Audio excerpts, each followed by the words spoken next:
You can have your hip and knee replacement and go home the same day.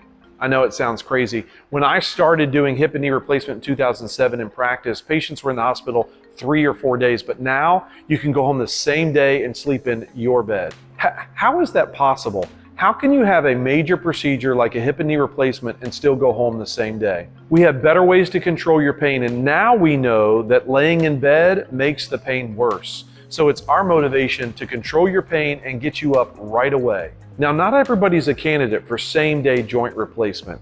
The patient needs to be healthy, needs to be motivated, and needs to have good support. Obviously, if you have family and friends around, you're going to do much better.